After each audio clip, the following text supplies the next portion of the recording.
السلام عليكم ومرحبا بكم في قناة عبد الرحيم. اليوم جبت لكم وصفتين لاكيش وسلطة الأرز. تبعوا معايا طريقة التحضير. أول حاجة هنايا درت نص قدرة ماء تغلي، درت شوية تاع الزيت حوالي مغرف برك،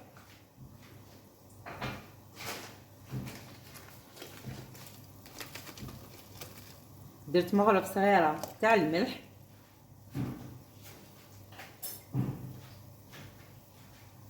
هنايا جبت رطل تاع الرز بسماتي غسلته وراه ناشف،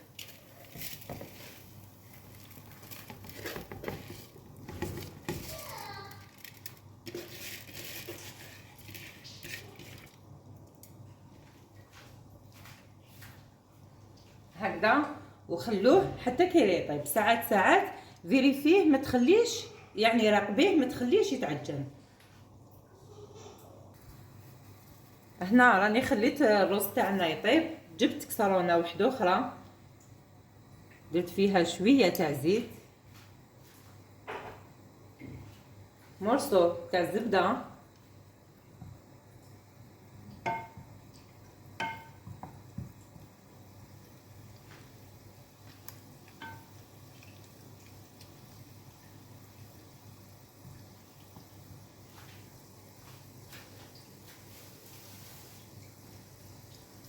هنا جبت نص صدر تاع الدجاج راني نظفته نخلوه يتقلى.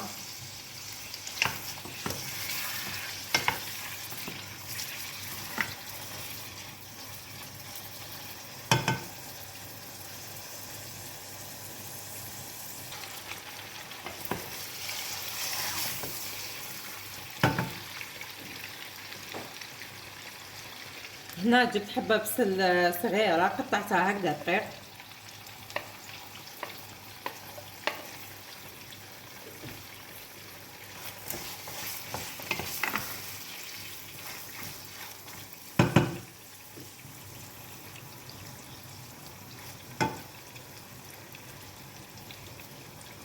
زدت جوج حبات تاع زروديه هكذا مسكربجين كيما راكم تشوفوا فيها،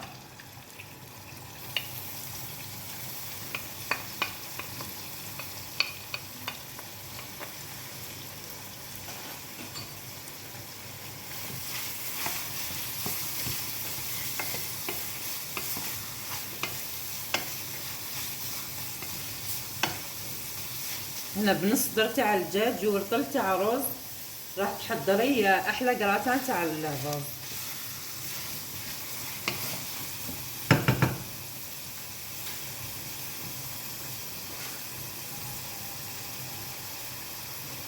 هنا ديروا غير نص مغرف تاع الملح، ما تكثروش لانه في الرز قبيله درنا الملح، وما تنساوش بلي الكراتان فيه الفرماج.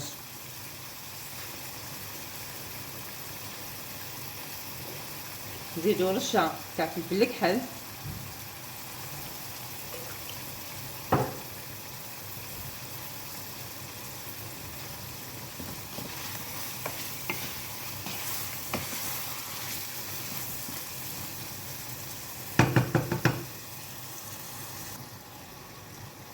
هنا زدت درت حبه تاع طوماطيش تكون كبيره مسكربجه،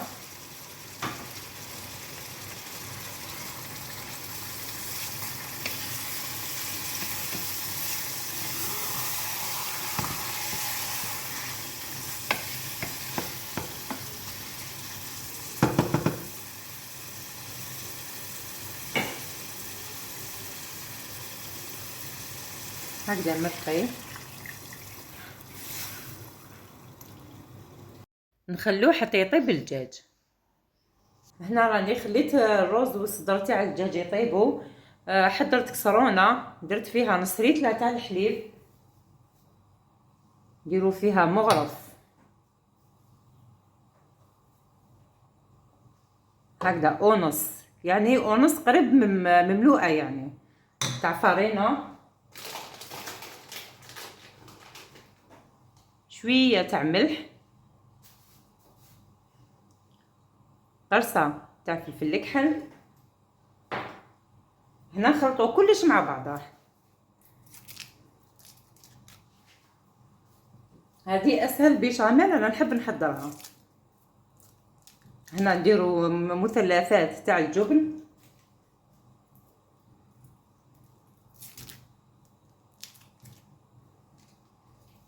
بما يخص الجبن انتي وشحال حبيتي ديري.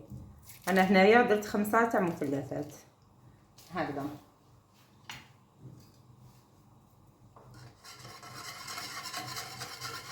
هنا رانا مخلطو بارد في بارد، يعني مازال ما حطيتهاش على النار.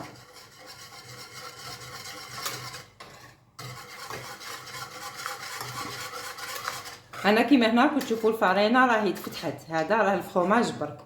واللي تشوف عندها حبيبات تاع الفارينه صفيها بالصفايه.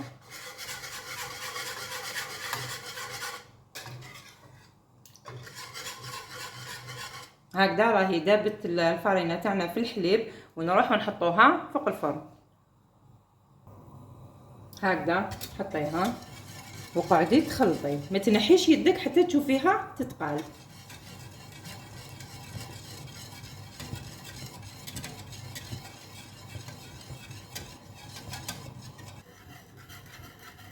هنا كيما راكم تشوفوا لا بيشاميل تاعنا بدات تحكم روحها.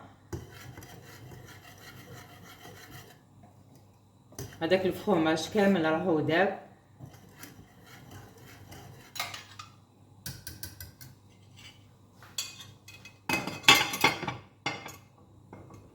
هكذا هاي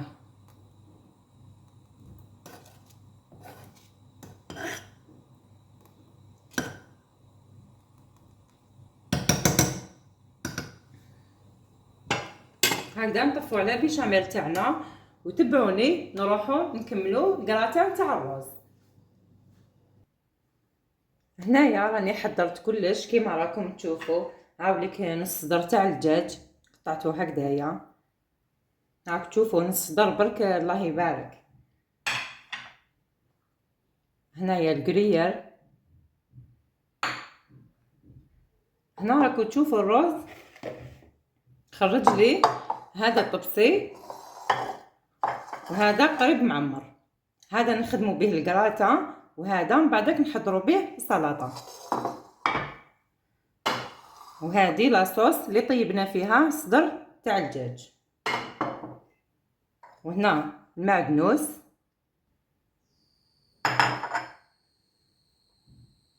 وهذه هي الشكل النهائي تاع البيشاميل تاعنا.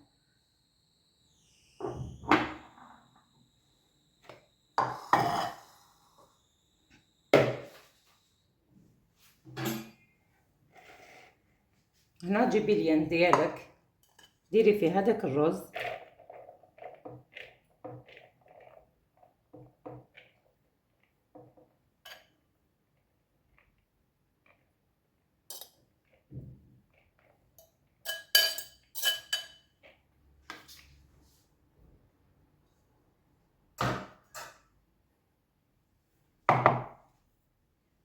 ديري هذيك لاصوص اللي قلنا طيبنا فيها الصدر تاع الدجاج.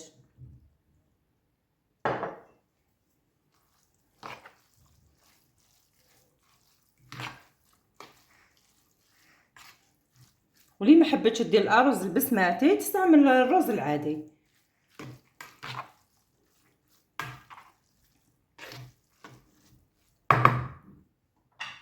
زيدوا هذاك نص صدر تاع الدجاج.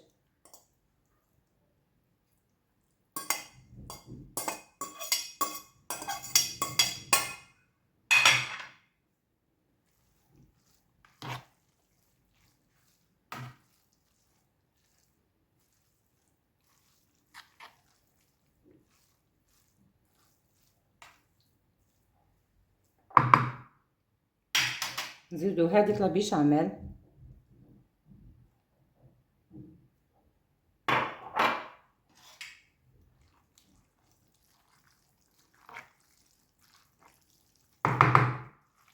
كاين بزاف اللي يحطوا الرز داخل المول ويقعدوا يديروا لابيشاميل ويحطوا صدر تاع الدجاج. انا نحب هذه الطريقه، يعني سهله ما راهيش صعيبه.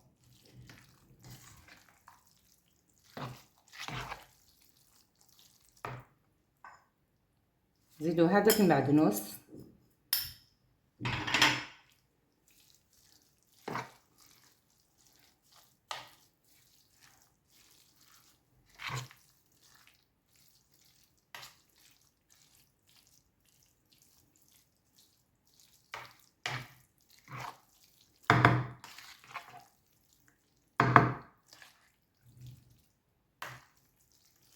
هكذا خلطوه مليح حتى تشوفوا هذاك الصدر تاع الدجاج توزع كامل في الرز.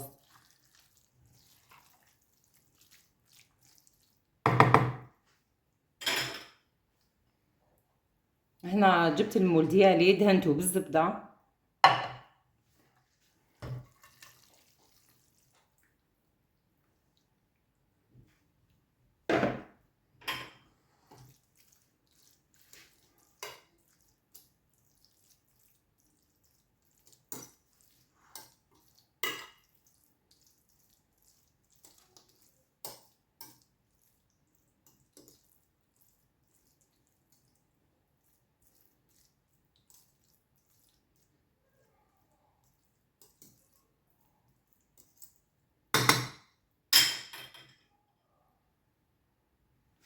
هكذا نزيدو شويه بيشاميل من الفوق.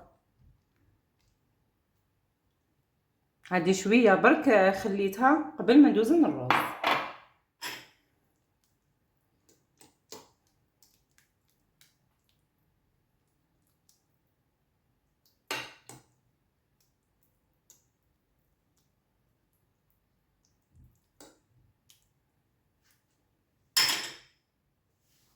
دوكا ديري فوقها كامل هذاك الكريير تاعك، كريير اللي هو جبن البيتزا.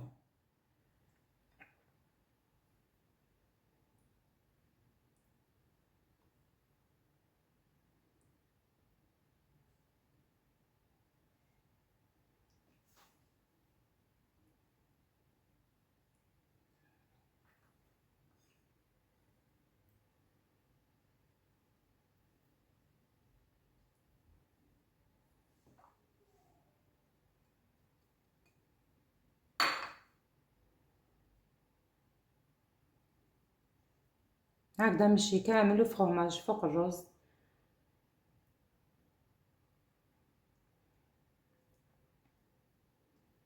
هكذا الكراتين تاعنا رانا كملناها، نروحو ندخلوها للفرن ونتلاقاو في طبق التقديم.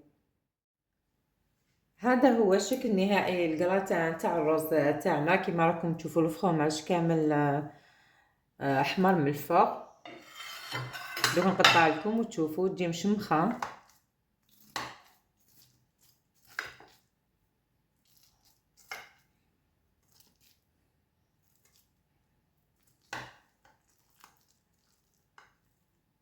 هاي ليك.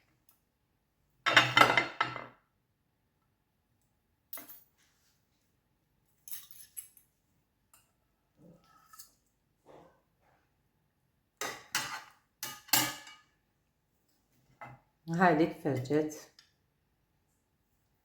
هاي ليك مشمخه ماشي ناشفه.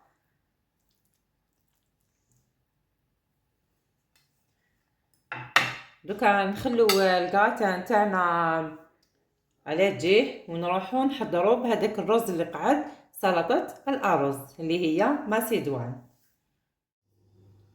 دوكا نكملو نحضرو طريقه سلطه الارز. تبعوا معايا طريقه التحضير. هنا عندنا هذاك الرز اللي قعد،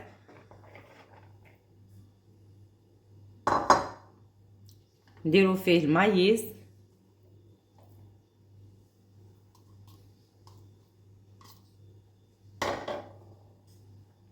هنا عندي زوج علب تاع طون الويل اللي هو طون تاع الزيت، هنا كنت حضرت 4 مغارف تاع الزيت و3 مغارف تاع الخل. هنا نزيدو لها المايونيز،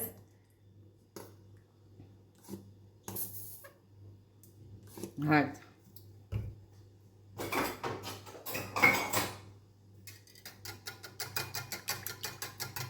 خلطي كلش مع بعضها.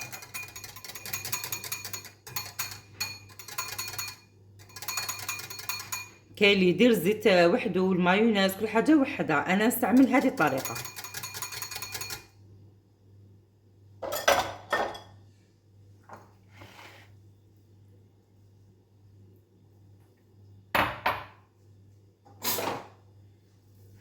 هنا كيما راكم تشوفوا انا السلطه تاعي خفيفه، كاين اللي يدير لها زروديه، كاين اللي يدير لها الجلبانه، مع انه راح نحطها فوق السلطه درتها هكذا عاديه برك.